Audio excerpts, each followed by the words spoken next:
Hello students. आज की हम क्लास शुरू करेंगे हिंदी। तो सबसे पहले हम शुरू करते हैं रस। तो रस की परिभाषा देखते हैं क्या होती है। काव्य को पढ़ने, सुनने या अभिनय देखने पर विभाव आदि के संयोग से जिस आनंद की प्राप्ति होती है उसे रस कहा जाता है। ठीक है, रस क्या होता है? जिसे पढ़ने, सुनने या देखने से, इसके संयोग से जो आनंद प्राप्त होता है। ठीक है, इसमें यही है, आनंद की प्राप्ति होती है। ठीक है, सबसे मेन चीज है आनंद की प्राप्ति होती है, उसे ही हम रस कहते हैं। तो रस को काव्य की आत्मा भी कहा जाता है। ठीक है, रस को काव्य की आत्मा भी कहा जाता है। तो एक टॉपिक यहाँ पे ये क्लियर होता है, रस को काव्य की आत्मा, यानी कि काव्य की जो आत्मा होती है वो रस से ही हमें प्राप्त होती है। तो रस को काव्य की आत्मा भी कहते हैं। तो इसकी डेफिनेशन याद कर लें अच्छे से। काव्य को पढ़ने या सुनने या अभिनय देखने पर इसके विभाव या संयोग से जो आनंद प्राप्त होता है, यानी कि रस को पढ़ने, सुनने या जो काव्य हमारा, उसे पढ़ने, सुनने, अभिनय देखने पर जो आनंद प्राप्त होता है उसे ही रस कहा जाता है। तो रस को हम काव्य की आत्मा भी कहते हैं। ठीक है, तो नोट में हमने लिखा है ये, भरत मुनि ने सर्वप्रथम अपने भरत नाट्य शास्त्र में इसका स्वरूप बताया है। तो भरत मुनि ने सर्वप्रथम इसका हमें ज्ञान कराया था। तो इसका जो वर्णन दिया है वो हमें नाट्य शास्त्र में इसका स्वरूप बताया था।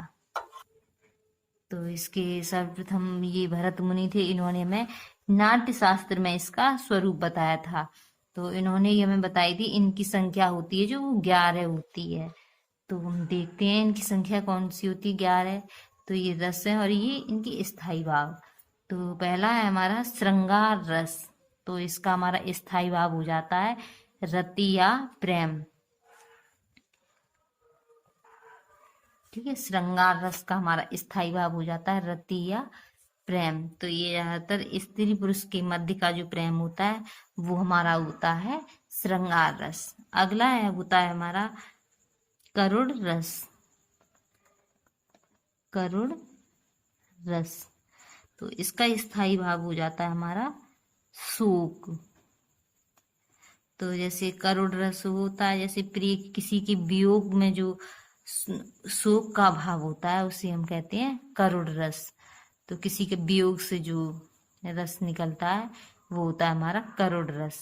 अगला होता है हमारा शांत रस। इसका स्थाई भाव होता है निर्वेद। ठीक है, शांत रस का स्थाई भाव हो जाता है हमारा निर्वेद। जैसे संसार के प्रति कोई मिथ्या है या उदासीनता का भाव जो होता है, संसार के प्रति जो हमारी ऐसे झूठी मिथ्या जो उदासीनता का भाव जो बनता है वो हमारा होता है शांत रस। अगला है हमारा रौद्र रस। रौद्र रस, तो रौद्र रस का स्थाई भाव होता है हमारा क्रोध। ठीक है, तो ये होता है जैसे किसी की कार्य कर रहे हैं तो उसमें हमें असफलता हो गई, तो उसके कारण जो हमें गुस्सा या क्रोध आता है वो ये होता है हमारा रौद्र रस। जैसे किसी की असफलता में हमें कोई कार्य है, उसकी असफलता मिल रही है तो उसमें हमें क्रोध आता है, तो उसी को हम कहते हैं रौद्र रस। अगला है हमारा वीर रस। वीर रस, तो इसका स्थाई भाव होता है हमारा उत्साह। ठीक है, वीर रस का स्थाई भाव हो जाता है हमारा उत्साह। तो जैसे वीरता या दया, दान, इससे आज से जो हमें खुशी मिलती है, यानी कि प्रसन्नता जो मिलती है, जो भाव चेहरे पे देखने को मिलता है, जैसे खुशी का या कोई दान या वीरता जैसी जो हमें खुशी मिलती है, प्रसन्नता मिलती है, उसी को हम कहते हैं वीर रस। अगला होता है हमारा हास्य रस।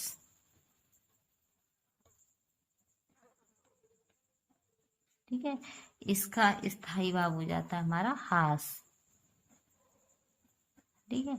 तो हास्य रस तो आप सभी लोग जानते ही होंगे, जैसे चेहरे पर जिसे देखने से चेहरे पर हमारे उल्लास यानी कि हंसी और ऐसे भाव होते हैं हमारे हंसी के, तो वही होता है हमारा हास्य रस। अगला होता है हमारा भयानक रस। भयानक रस, इनके जो नाम से पता चल रहा है भयानक रस, तो इसका स्थायी भाव हो जाता है हमारा भय। भयानक का तो पता ही चल रहा है, भयानक का स्थायी भाव भय होगा। तो भयानक होता है जिसे किसी को देखकर या इसकी कल्पना केवल कर कर मन में जो डर उत्पन्न हो जाता है या भय उत्पन्न हो जाता है, तो उसे हम कहते हैं भयानक रस। यानी कि जिसे देखकर या जिसकी कल्पना अपने मन में कर रहे हैं, तो उससे हमें जो डर उत्पन्न होता है हमारे अंदर, तो वो होता है हमारा भयानक रस। भय इसका स्थायी भाव हो जाता है। अगला होता है हमारा बीभत्स रस।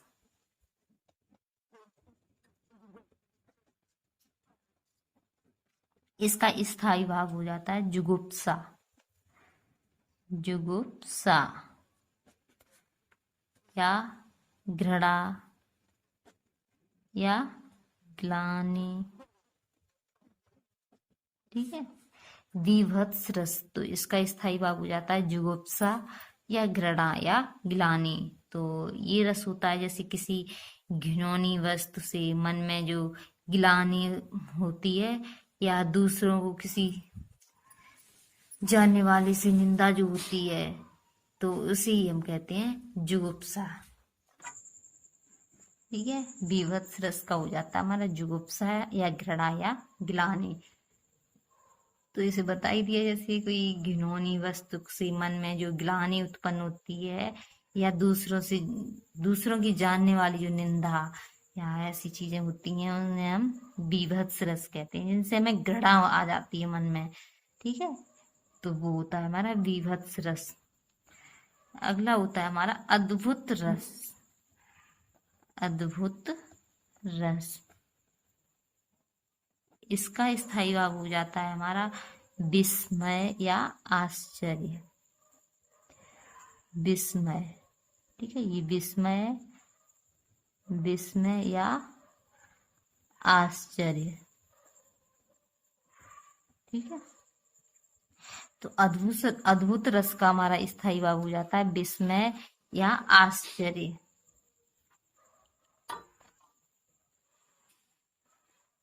ठीक है, अद्भुत रस, तो इसका ही अर्थ होता है जैसे कोई आकर्षण वस्तु है जिसे मन में देखकर हमें आकर्षण होता है उसकी तरफ।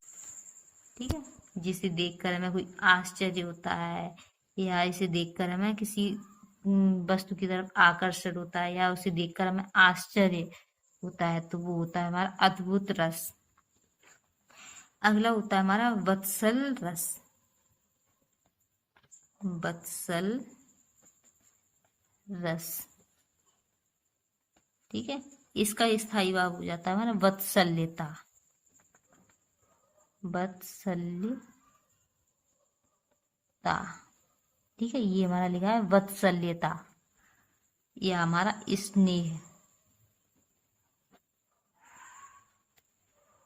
तो वत्सल्य रस का हमारा स्थायी भाव हो जाता है वत्सल्यता या स्नेह। तो ये तो हमें पता है, स्नेह हमें अपने किससे होता है, जैसे माता पिता को अपने बच्चे के प्रति जो भाव होता है, उसी को हम कहते हैं स्नेह या वत्सल्यता। ठीक है, तो वही होता है हमारा वात्सल्य रस। माता पिता का जो अपने बच्चे की तरफ जो होता है, वो वात्सल्य रस होता है। अगला होता है हमारा भक्ति रस। तो भक्ति रस का स्थायी भाव होता है हमारा देव विषयक रति या अनुराग। भक्ति रस का हो जाता है हमारा स्थायी भाव देव विषयक रति या अनुराग। तो इससे पता ही है, भक्ति रस तो ईश्वर के प्रति मन में जो उत्पन्न प्रेम या भाव जो होता है, वो भक्ति रस में ही आता है, तो उसे देव विषयक रति या अनुराग बोलते हैं। ठीक है, तो ये हो गए हमारे रस और इनके ये स्थायी भाव। तो ये हमारे 11 रस हैं, इनके ये स्थाई भाव हैं, इन्हें अच्छे से याद करें।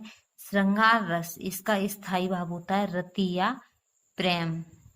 और ये करुण रस, इसका स्थाई भाव होता है हमारा शोक। और शांत रस का स्थाई भाव हो जाता है निर्वेद। रौद्र रस, इसका स्थाई भाव होता है हमारा क्रोध। वीर रस, इसका स्थाई भाव होता है इस उत्साह। हास्य रस, इसका स्थाई भाव हो जाता है हास। भयानक रस, इसका स्थाई भाव होता है भय। और बीभत्स रस का स्थाई भाव हो जाता है हमारा जुगुप्सा, घृणा या ग्लानि। और अगला है हमारा अद्भुत रस, तो इसका हो जाता है विस्मय या आश्चर्य। अगला है हमारा वात्सल्य रस, वात्सल्यता या स्नेह। और अगला है हमारा भक्ति रस, यानी कि देव विषयक रति या अनुराग। तो ये हमारे 11 रस हैं और इनके ये स्थाई भाव।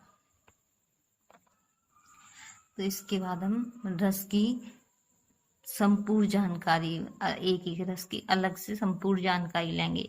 तो सबसे पहले हम शुरू करते हैं हास्य रस।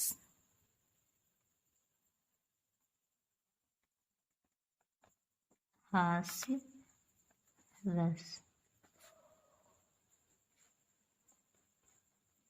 ठीक है।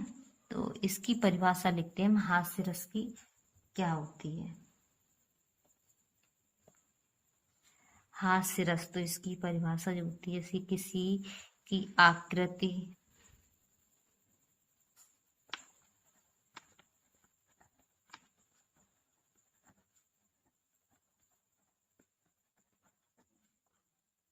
या वेशभूषा, किसी की आकृति, वेशभूषा या चेष्टा आदि को देखकर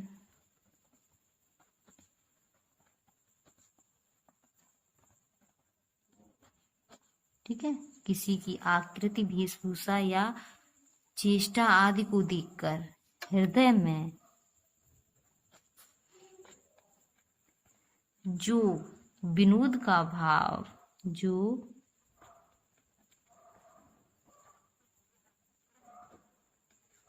विनोद का भाव, ठीक है, भाव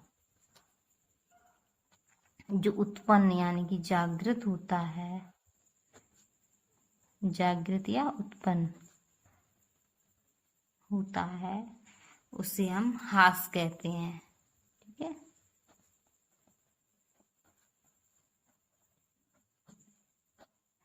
ठीक है, ये हास कहते हैं। ठीक है, किसी की आकृति या वेशभूषा या उसकी चेष्टा आदि को देखकर जो हमारे हृदय यानी कि दिल में या मन में जो विनोद का भाव जागृत होता है, उसे हम हास कहते हैं। और यही हास जब विभाव, अनुभाव या संचारी भाव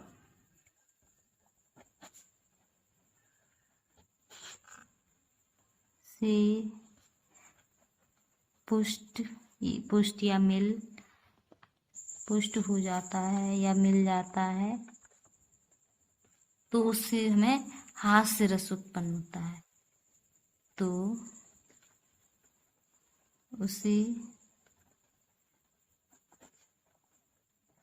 हास्य रस कहा जाता है।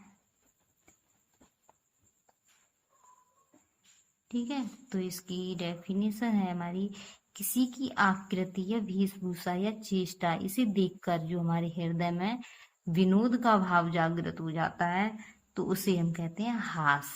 ठीक है, और इसी हास से जब विभाव, अनुभाव और संचारी भाव की पुष्टि की जाती है, तो उसे कहते हैं हम हास्य रस। ठीक है, तो उससे हमें होता है हास्य रस उत्पन्न होता है उससे।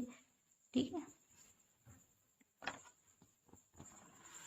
ठीक है, तो इसका एग्जाम्पल लिखेंगे हम, उदाहरण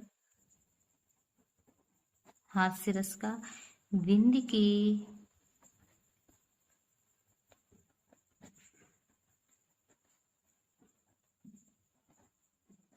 वासी उदासी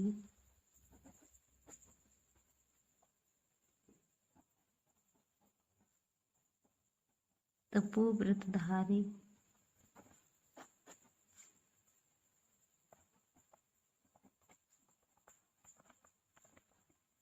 महाविन नारी दुखारी, यानी विंध्य के वासी उदासी तपोव्रतधारी महाविनु नारी दुखारी गौतम तीर तरी तुलसी सुकथा सुन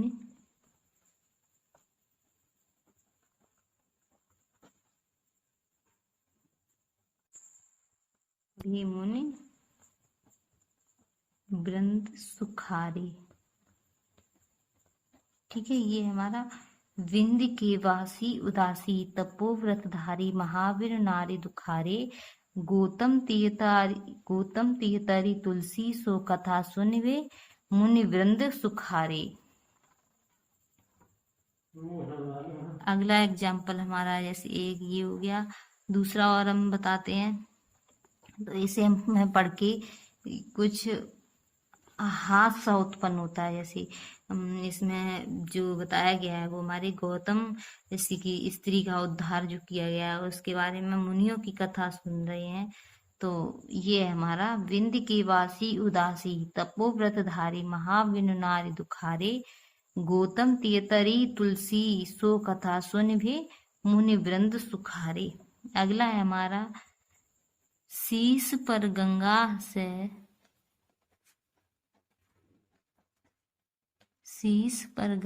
से भुजन भुजंगा से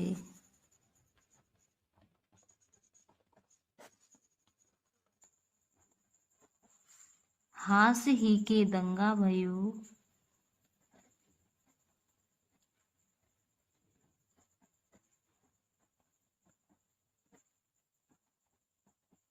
नंगा के ब्याह में। ठीक है, शीश पर गंगा से भुजन भुजंगा से हास ही के दंगा भयो नंगा के विवाह में। ठीक है, तो इसमें किसका वर्णन किया गया है? हमारे शिव जी यानी भोलेनाथ का, उन्हीं के बताया शीश पर गंगा से और भुजन भुजंगा से और हास ही के दंगा भयो नंगा के ब्याह में। तो ये हमारे हास्य रस के कुछ उदाहरण है, तो ये याद कर लें। आज की वीडियो में बस इतना ही, और हम अगली वीडियो में पढ़ाएंगे आगे के रस। तो आज की अगर वीडियो आपको पसंद आती तो उसे लाइक करें और ग्रुप में ज़्यादा से ज़्यादा शेयर करें। Thank you.